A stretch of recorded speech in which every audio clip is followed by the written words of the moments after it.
in Guwahati, near Guwahati. It's a place called Jagi Road. So the progress is very well, and construction activity has started in right earnest, and hopefully by the year end or beginning of next year we'll be able to ship out the first productions.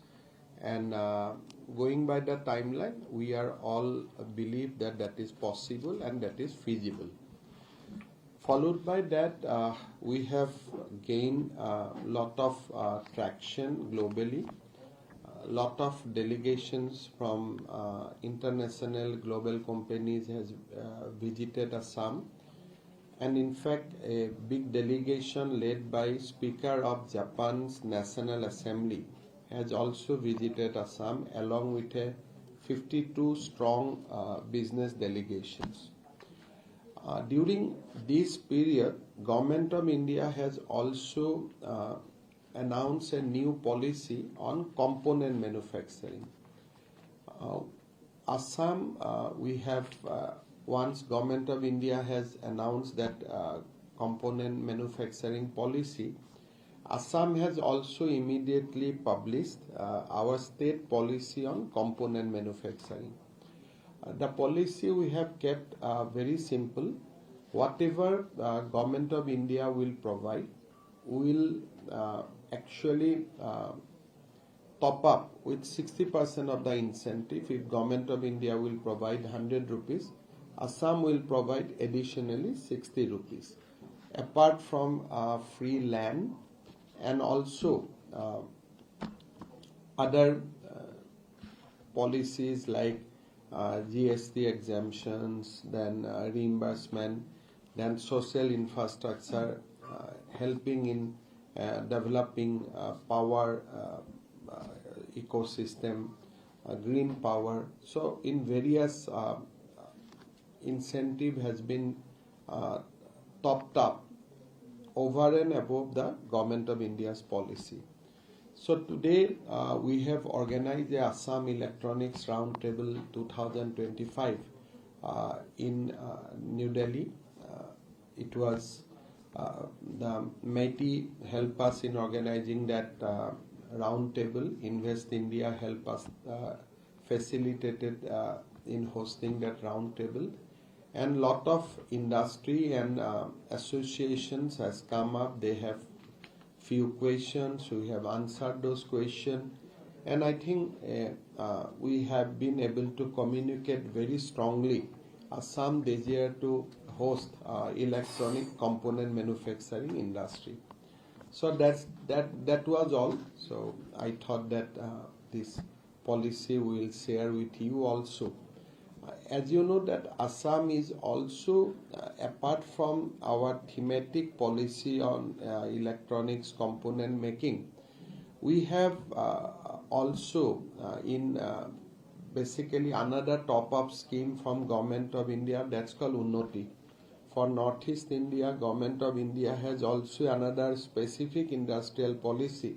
So any industry who will go to Assam to set up electronic component manufacturing, they will be incentivized through three important policy. One, Assam's central government electronics component manufacturing policy, Assam electronics component manufacturing policy, and also from the Unnati, that Northeast industrial policy of the Government of India. So overall, it's very good, and it's I think it is attractive also. We have done another initiative. The Tata industry, they have come in a specific place called Jagi Road. In and around that industry, we have decided to set up a electronic manufacturing city. We named that Ratan Tata Electronics Manufacturing City. So that has been notified. So we are trying to build up more social infrastructure and other kind of infrastructure in and around Tata OSAT facility, and we want to convert that to a full-fledged electronics manufacturing facility. So overall it looks good. So I like to request you so that through you also we can disseminate the knowledge to the industry, and that is why we invited you today. Any question on your end, I'll be very happy to answer. Hi sir, Anudeep here from the Resume Center. On Yes. central policy, one central underpinning of electronics manufacturing policy in Assam has been to bring back Assamese youth from other parts of the country. So what does this human base even look like, right? And what has the progress been in taking this from that? You see, we have a very good human resource base because we have IIT in Guwahati, Triple IT in Guwahati.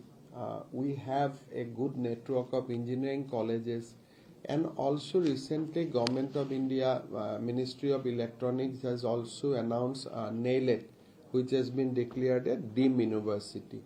So we have a good human resource base. There are a lot of young Assamese youth who are also working in other states of India as well as globally. So Tata has been able to attract a lot of talents back to Assam, and I think we will nurture new talents, and as well as we will attract the talents which are already available from our state across the country and across the globe. Just one quick follow-up on the electronic city. So can you walk us through the kinds of infrastructure we are building? Because you will be expecting a lot of the specialists to stay for a very long time. Yes. There is a basically in Jagi Road, we have planned a kind of full-fledged electronic city, and Asian Development Bank also we are negotiating a big loan so that this city can fulfill all the requirement. That that negotiation are also in progress, but already infrastructure has taken good shape there because of the Tata industry. We have brought power, green power, then apart from that social infrastructure, then infrastructure, hard infrastructure required for electronics, more specifically for the semiconductor. Also recently Government of India has also approved a outer ring road for Guwahati, which will make the distance more shorter than what it is. So lot of activities going on in and around the Jagi Road to develop it into a full-fledged electronic city. So I have a couple of questions, and thank you very much for inviting us. And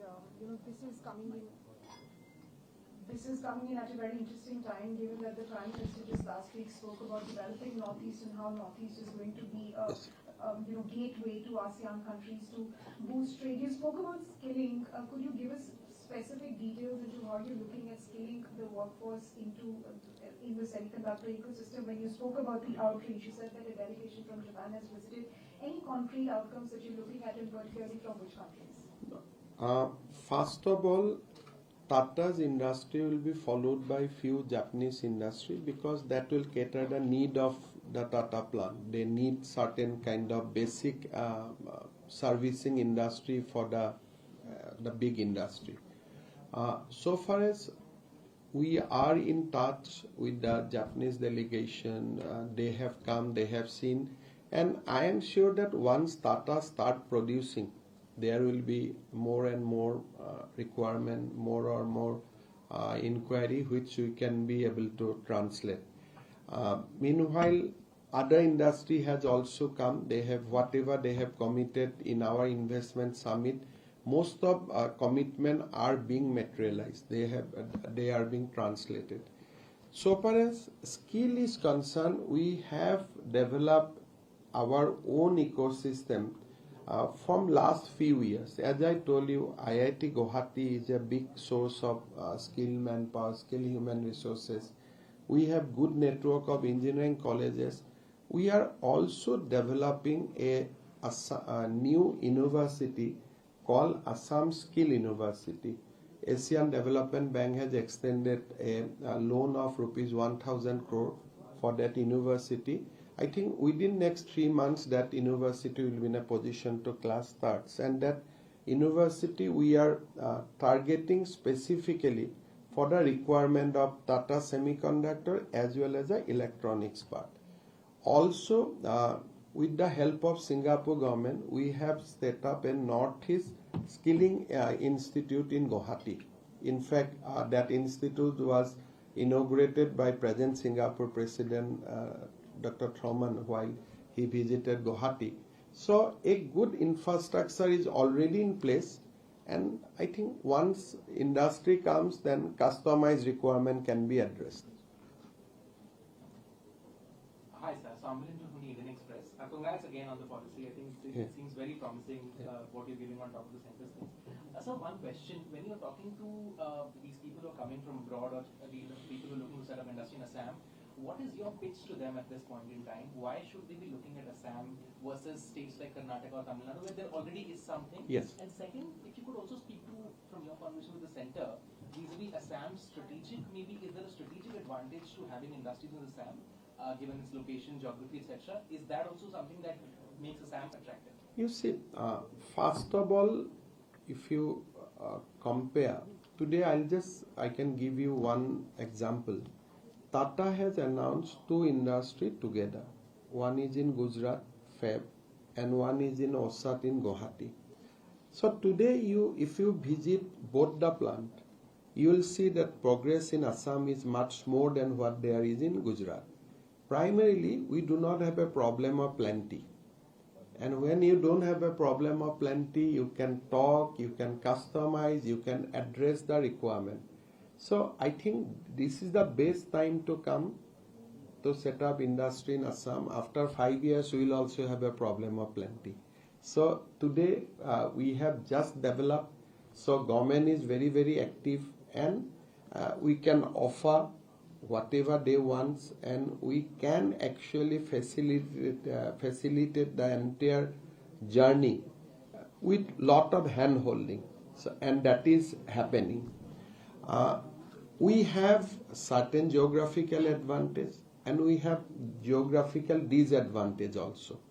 So if you look at Southeast Asia, we have geographical advantage, but if you look at the mainland, then we do have geographical disadvantages.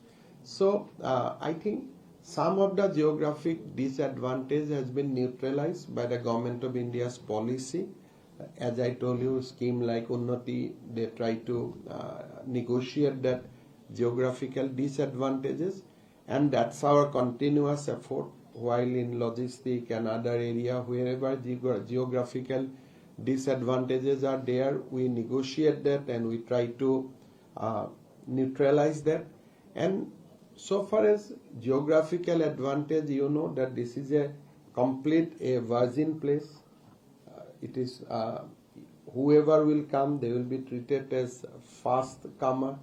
Then absolutely Assam is connected to Southeast Asia very prominently. And as Government of India's outreach to Southeast Asia today, for there are big political issues, but once all these things will be in line, like peace in Myanmar and all, so you will have your exits to Southeast Asia, including Bangkok and all, through Assam. So there are geographical advantages, there are geographical disadvantages like any other country. So if I say that I have to send a ship, I have to send it from Guwahati to Tamil Nadu, it's look disadvantage. But equally a factory in Tamil Nadu, he wants to send material to Guwahati, that the same disadvantage exists. So it is all depend how you look at it. But Assam is Assam, whoever will come, you will get the fast mover advantage. That is the best thing as of now. Ashish from Business Standard. You mentioned about the Ratan Tata Electronics manufacturing city that will be established in Jagirod, and you mentioned that there will be social and Yes. infra and green infra. If you could expand a little bit on that, as well as the challenges, like you mentioned that there are challenges in logistics. So will there be any airport, or how are you solving it? The first of all, as I told you, that most of the one is disadvantages as a region, which probably, if I tell you that There are many activities going on at present, railway, highway, inland water. So I think whatever disadvantages we had, those are being neutralized to a large extent. Today we are not that far from the mainland of India. It has been neutralized a lot. But if you look at specifically to the Ratan Tata Electronics City, per se doesn't have any disadvantage because it is next to Guwahati. Right from railway, national highway, airport, with a striking distance of 40 minutes. So all these infrastructure are available. But we are doing something more. Like we committed Tata that we will provide you green power for the specifically for OSET.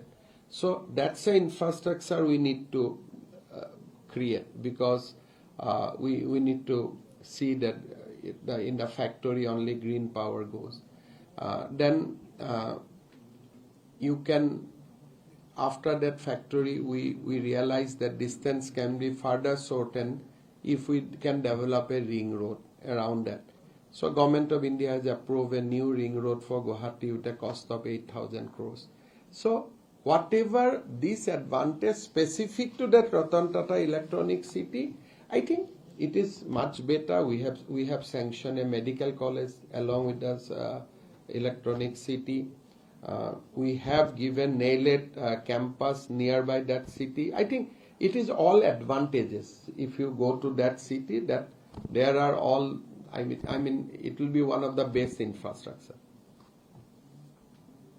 Sir, hi, Shobhit from me. Sorry, sir, I might have missed this. I don't know if you mentioned, but could you give us an idea in terms of the capital outlay that the state is doing towards incentives and infrastructure in semiconductor and electronics? You see, we have a policy everywhere. Like in semiconductor, we offer 50% what Government of India offer as a top-up. Right. In electronics component, we offer 60% that what Government of India offers. So, and we have set up a PLI of to do all these things. We have earmarked 25,000 crores from our budget, so state budget. So as of now, as I told you, that fast mover advantage, because we have sufficient amount to disburse as of now, facilitate the setting up of infrastructure, because in our Advantage Assam 2.0, we announced a 25,000 crore corpus for basically discharge our liabilities so far as policies are concerned. So as of now, as I told you in one of the answer, that fast mover has all the advantages. Sir, is this 25,000 crore for like 5 years or? We have kept it for now, and we have not earmarked. Now means what? If everybody come this year, we'll sign everybody this year itself. So we are not waiting, because we'll tweak the disbursement schedule according to the industry needs, but we are ready to sign it in 1 month also. So we spend out of that 7,000-8,000 crores so far. So we have a good leverages still exist. And so just one quick follow-up to that in terms of setting up the electronics components ecosystem, because having component suppliers and other facilities alongside EMS and semiconductor plants is important. So are you seeing interest in terms of vendors coming? So today it was our first interaction. So because we adopted the policy last week, and Government of India has come out the policy before 30 days. So today it is basically a fast interaction. Then we have to travel to Mumbai, then Chennai, then Bangalore. So this is the beginning. So in Delhi we have begin today our formal interaction. Thank you. Just one more question. Yes. Ashwin Kumar from CNBC TV 18. Thank you for hosting us, Mr. Chief Minister. I just have a couple of questions. One, a clarification on the figure that you've given, 25,000 crore rupees. Is that for the electronics space as a whole? Not for electronics space. As a whole, we have kept it for PLI and subsidies or top-up for the overall industrial things. But of course, basically, as of now in Assam, we are more aggressive on electronic space. Because other thing, like we are developing a biorefinery in Guwahati, we are working with Government of India for a fertilizer manufacturing unit of 12 lakh metric ton. We are talking to people for setting up of two thermal plant. But in all these things, capital subsidy will not come. Like on thermal plant, what they are looking for, power purchase agreement. So that's one thing. So we are going to set up a fertilizer plant. So there we have taken 40% equity. Government of India will have 60%, we will have 40%. Like biorefinery, Prime Minister is going to inaugurate it on 8th September. There we have 27% equity. So there are various models we are working on. So certain things we have taken equity. Some manufacturing we have promised power purchase. In some we have provided PLI. So it is basically it is not all. This 25,000 corpus is one of our intervention, but there are many interventions. Like Numaligarh refinery, we have acquired 27% stake. We spend around 4,000 crores there. And they are setting up big petrochemical complex. So all these are various ways to intervene, but this amount we have kept specifically for PLIs and top up of what Government of India is providing. And as of now, this is the area of focus, but we are ready for other area also, that we are not that we'll do only electronics and nothing else. Just one more follow-up question, sir. In terms of disbursement, is there another separate vetting mechanism? Or No. What we have said, once Government of India disburse, will disburse within 7 days. So that's the way, even in OSAT